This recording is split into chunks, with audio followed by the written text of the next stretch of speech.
1, 2, 3. Om Swastiastu. 大家好 Sawadee-krap. Hana. Hola. Hello. Annyeonghaseyo. Halo semuanya, jadi kami dari kelompok 25. Dua cewek, 5 cowok. Yeay. Oke, baik. Jadi kami di sini akan mempraktekkan mengukur pH dari indikator alami dan juga sampel-sampel yang telah kami siapkan. Namun sebelum itu, alangkah baiknya kita memperkenalkan diri kita terlebih dahulu nih. Jadi dimulai dari aku, perkenalkan nama aku Amalia Putri, nomor absen 3 dari kelas 11 A5, dan juga teman aku. Nama saya Gusti Baunyana Sayana, absen 8. Nama saya Ikan Dharma Putra, absen 9. Nama saya Imade Duma Sadala Majesta, absen 11. Saya Putra Neswara, nomor absen 4. Nama saya Kadek Pradhan Nindita Anjani, absen 21. Mari kita lanjut ke percobaannya. Cekidot.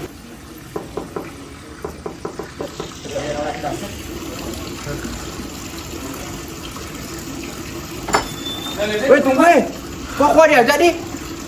Gimana nih? Siapa suruh telat? Tuh dah perkenalan ke sendiri. Ya, saudara aku perkenalan sendiri. Perkenalkan, nama saya Iwayan Sakari Suara, akrab dipanggil Syaka, absen 17 dari kelas 11 A5.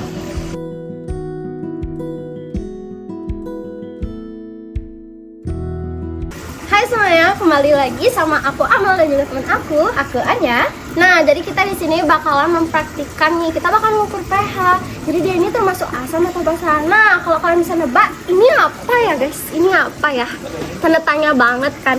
Nah, jadi ini itu kencur. Nah, tapi kenapa kencur bisa udah dalam cairan kayak gini? Nah, jadi itu ada behind story-nya. Jadi kalian bisa lihat di video nanti. Iya. Nah, jadi kita di sini bakalan mengukur pH-nya dia ini sama sampel yang udah kita bikin. Apa aja sih hanya sampelnya? Ada air garam, air gula, ada air jeruk nipis, ada air soda, ada air deterjen. Nah, jadi mari kita ukur pH dari kencur ini. Kunyit, maaf. Jadi caranya adalah kita masukkan kita tuh masukin dia tuh ukurannya sama gitu ya, maksudnya size yang kita tuangin itu sama ke masing-masing sampelnya.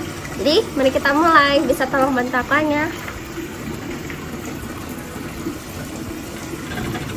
Ya, oke, kita pertama tuang ke situ dengan jumlah yang sama ya guys. 2, 3,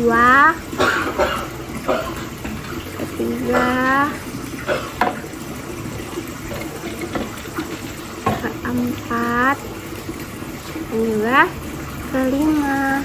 Nah, setelah itu mari kita coba lihat apa reaksi yang terjadi di kelima larutan ini guys. Nah, jadi di sini kita bisa ngelihat kan berbagai warna yang terjadi dalam jika kita memasukkan kunyit ini ke dalam 5 sampel cairan yang berbeda-beda. Jadi di sini ada larutan yang berisi air garam dan juga kunyit. Lalu di sini juga ada kunyit yang dicampur dengan air gula. Lalu di sebelah sini ada kunyit yang dicampur dengan air jeruk nipis. Lalu di sebelah sini ada kunyit yang dicampur dengan soda bening. Lalu yang di sebelah sini terakhir ada kunyit yang dicampur dengan air deterjen. Untuk penjelasannya akan kami jelaskan lebih lanjut. Sari kunyit. Jadi reaksi yang terjadi di antara indikator sari kunyit dengan 5 sampel yakni reaksi air jeruk nipis, air deterjen, air garam, air gula, dan soda bening adalah sebagai berikut.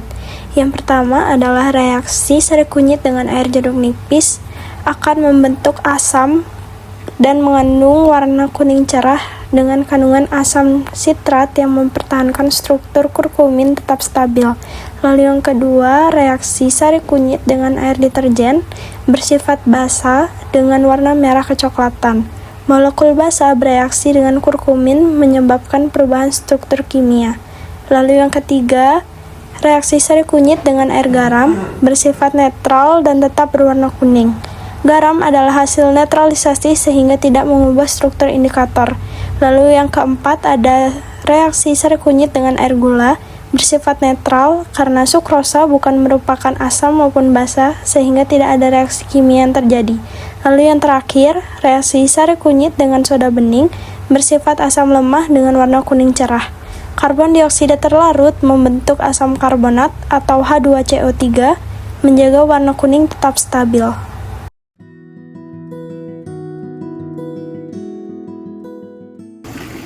Oke, di perjalanan kedua kita akan menggunakan indikator yaitu buah naga. Sebelum itu, saya Seva. Saya Witnyana. Saya Danes. Nah, saya itu kalian tahu nggak cara kita buat kayak gini gimana? Biar tidak ada sari-sari. Nah, itu ada cuplikannya guys ya.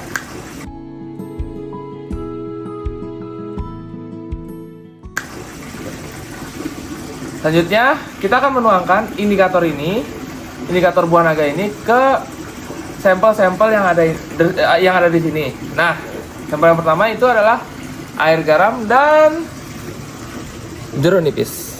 Selanjutnya ada air gula dan air soda. Nah, yang terakhir ada air deterjen.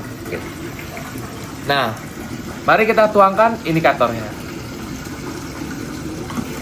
Coba aku nih. Ini bos.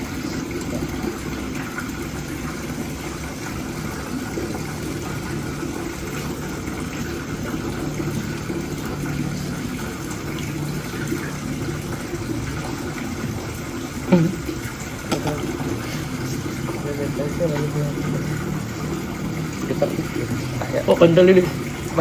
Mari kita aduk. Ya, aduk. Baik. Nah, sudah kita aduk. Penjelasannya akan ada di selanjutnya. Percobaan asam dan basa dilakukan dengan manfaat buah naga sebagai indikator alami. Daging buah naga dihaluskan dan disaring hingga menghasilkan ekstrak berwarna merah keunguan. Ekstrak ini kemudian digunakan untuk menguji beberapa larutan, yaitu larutan gula, larutan garam, soda bening, deterjen, dan air jeruk nipis. Dari hasil pengamatan, larutan gula dan larutan garam tidak menunjukkan perubahan warna yang jelas setelah ditetesi indikator buah naga. Hal tersebut disebabkan karena kedua larutan tersebut bersifat netral sehingga tidak memberikan reaksi yang signifikan terhadap indikator alami. Pada larutan soda bening, warna indikator tampak menjadi lebih terang yang menandakan sifat asam. Sebaliknya, pada larutan deterjen, warna indikator berubah menjadi lebih gelap atau keunguan sebagai ciri larutan basah. Perubahan warna paling mencolok terjadi pada larutan jeruk nipis, di mana indikator berubah menjadi merah terang yang menunjukkan sifat asam kuat.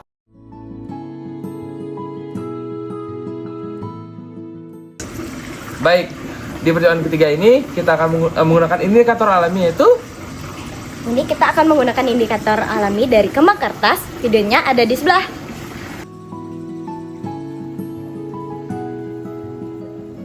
Nah, mari saya memperkenalkan masing-masing sampel ini. Yang pertama ada soda bening, air garam, Jeruk nipis, air gula. Air deterjen. Nah, sekarang kita akan mencampurkan sampel indikator ini dengan sampel-sampel untuk melakukan percobaan.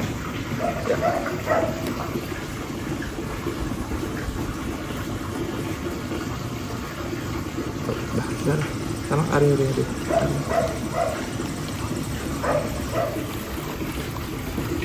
Nah, apa begitu sih?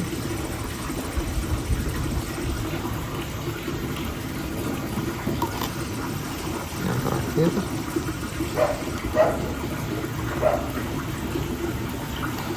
Sekarang kita akan mengaduknya agar merata. Baik, ini adalah hasil dari percobaan kami. Percobaan asam dan basa dilakukan dengan memanfaatkan bunga kembang kertas sebagai indikator alami. Kelopak bunga kembang kertas dihancurkan, lalu dicampur dengan sedikit air sehingga menghasilkan larutan berwarna. Larutan ini digunakan sebagai indikator untuk menguji beberapa bahan sehari-hari, yaitu larutan gula, larutan garam, soda bening, deterjen, dan air jeruk nipis. Saat indikator kembang kertas diteteskan ke dalam larutan gula dan larutan garam, tidak terjadi perubahan warna yang mencolok. Hal ini menunjukkan bahwa kedua larutan tersebut bersifat netral. Pada larutan soda bening, warna indikator berubah sedikit lebih cerah, menandakan sifatnya yang cenderung asam. Ketika indikator ditambahkan ke larutan deterjen, warna berubah menjadi lebih gelap, menunjukkan bahwa deterjen bersifat basah. Sementara itu, pada larutan jeruk nipis, warna indikator berubah paling jelas, menjadi lebih terang, yang menandakan sifat asam kuat.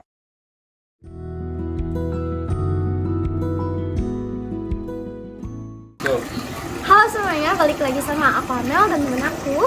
Aku Ari, aku Danes. Nah, jadi kita di sini memasuki percobaan yang keempat. Nah, jadi kita di sini bakalan meneliti kandungan pH yang dimiliki oleh kandungan larutan mawar yang telah kita saring dan kita ambil patisarinya aja. Nah, jadi kita bakalan meneliti pH-nya ini dengan sampel-sampel yang sama dengan percobaan sebelumnya. Bisa disebutin? Di sini ada air garam, air gula, soda bening, terus ini ada jeruk nipis, dan di sini ada deterjen. Nah, jadi caranya itu masih sama dengan yang sebelum-sebelumnya. Jadi kita pakai takaran yang sama di setiap sampelnya. Boleh tolong dibantu?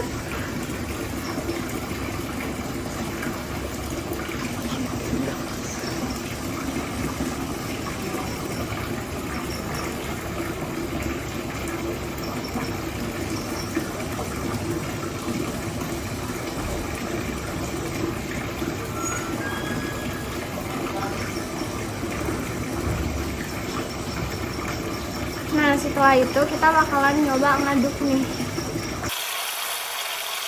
Oke, jadi hasilnya bakal kita campur. Kita simpulin di selanjutnya. Dadah! Oke, berikut adalah hasil penelitian kami pada percobaan keempat. Pertama, ada larutan bunga mawar yang dicampurkan dengan larutan garam, di mana terjadi perubahan warna larutan menjadi lebih cerah atau cenderung mempertahankan warna merah atau merah muda alaminya. Hal ini terjadi karena pigmen antosianin pada mawar bereaksi terhadap sifat pH netral dari air garam, yang menyebabkan pergeseran struktur molekulnya, sehingga campuran larutan ini bersifat netral. Nah, selanjutnya, di sini kita mencampur larutan bunga mawar dengan air gula. Campuran larutan ini juga bersifat netral sama seperti garam, karena gula merupakan senyawa non-elektrolit yang tidak mengubah konsentrasi ion hidrogen dalam larutan, sehingga pigmen antosianin pada mawar tetap berada pada spektrum warna aslinya. Lalu, di sini ada larutan bunga mawar yang kita campur dengan soda bening. Hal ini menyebabkan cairan berubah warna menjadi lebih pekat karena asam karbonat dalam soda bening menurunkan tingkat pH, sehingga memicu reaksi pigmen antosianin mawar untuk berubah warna menjadi lebih pekat. Lalu di sini kita mencampurkan larutan bunga mawar dengan jeruk nipis.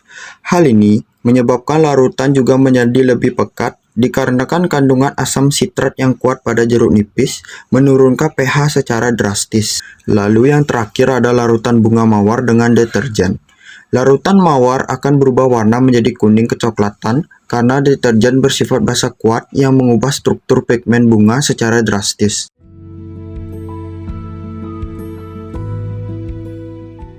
Semuanya, jadi di sini ada Widnyana, Ari, Syaka, dan kami akan menjelaskan yaitu larutan terakhir adalah larutan peresan wortel. Nah, jadi sebelumnya itu akan Syaka jelaskan sampel-sampel apa yang ada di depan ini. Ya, oke, yang pertama itu ada air garam, ada air gula, soda bening, jeruk nipis, sama air rinso. Nah, jadi kita akan mencampur semua sampel yang dari depan dengan perasan air wortel ya guys ya. Ini aku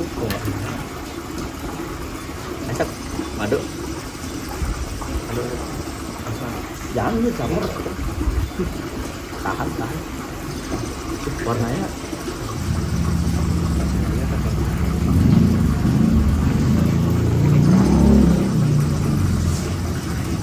jadi semuanya sampelnya udah tercampur sama perasan wortel. Kita sekarang mengaduknya guys ya. Langsung aja. Jadi semua sampel sudah teraduk. Selanjutnya, kami mencampurkan larutan wortel dengan larutan air gula. Nah, sama seperti air garam, tidak terjadi perubahan yang signifikan karena air gula juga merupakan larutan yang bersifat netral. Lalu, di sini kami mencampurkan larutan wortel dengan larutan soda bening. Nah, campuran ini menjadi bersifat asam karena kandungan asam pada soda.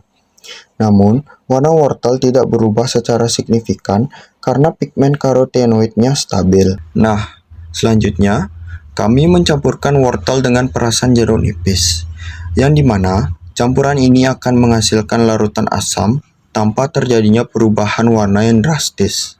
Karena wortel bukan merupakan indikator asam basa yang sensitif. Nah, yang terakhir, kami mencampurkan larutan wortel dengan deterjen, di mana akan terjadi perubahan sifat larutan menjadi basah dan membuat warna oranye wortel tampak lebih pekat atau gelap, karena reaksi pigmen karotenoid terhadap zat kimia deterjen. Nah, berikut adalah hasil percobaan kami yang terakhir. Pertama, kami mencampurkan larutan wortel dengan air garam. Campuran larutan wortel dalam air garam tidak menghasilkan perubahan warna yang signifikan karena air garam bersifat netral, sehingga tidak memicu reaksi perubahan warna pada pigmen karotenoid wortel yang memang kurang sensitif sebagai indikator pH.